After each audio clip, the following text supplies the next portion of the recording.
French ஃப்ரைஸ்னு ஒன்று வைக்கிறாங்க. இதுவும் உருளைக்கிழங்கு தாங்க, ரொம்ப பிடிக்கும் எங்கள் பசங்களுக்கு, எங்களுக்கும் ரொம்ப பிடிக்கும் அப்படின்னு சொல்கிறாங்க.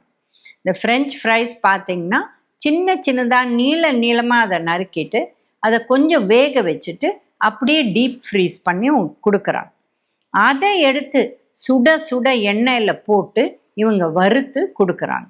ஸோ இது பார்த்திங்கன்னா முதல்ல வேக வச்சு உள்ளே வைக்கிறோம். அந்த கோல்ட் டெம்பரேச்சரை கொஞ்சம் டீஃப்ரீஸ் பண்ணால் கூட அது இன்னும் குளிராதான் அந்த கோல்ட் டெம்பரேச்சர் இருக்கும். நிறைய அதில் தண்ணி சத்து இருக்கும். அதை நம்ம சுட சுட எண்ணெயில் போடுறது நிறைய ட்ரான்ஸ் ஃபேட்ஸ் ஃபார்ம் ஆகுது. அண்ட் இதில் போடுற அந்த சாஸ் எல்லாம் இப்போ பார்த்தீங்கன்னா ஃப்ரெஞ்ச் ஃப்ரை பிளாட்டர் அப்படிங்கிறாங்க.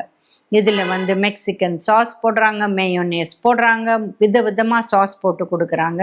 இது உடம்புக்கு கெடுதல், இது நல்லதே கிடையாது.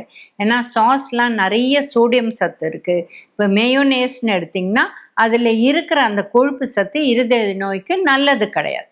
அதனால ஃப்ரெஞ்ச் ஃப்ரைஸ் எப்பாவது ஒருக்க 2 பீஸ் 4 பீஸ் சாப்பிட்டா ஓகே. பட் கப்பு நிறையா, அதுவும் பிக் கப் வாங்கி ஃபுல்லாக சாப்பிட்றது நல்லதே கிடையாது. ஏன்னா அதில் இருக்கிற நியூட்ரிஷன் ஒன்றுமே கிடையாது. மாவு சத்து, கொழுப்பு சத்து தான் நிறையா இருக்குது. ஏன்னா அதில் போடுற மேலே விஷயத்துலாம் எக்கச்சக்க சோடியம் சத்து இல்லை இந்த வேண்டாத கொழுப்பு சத்து.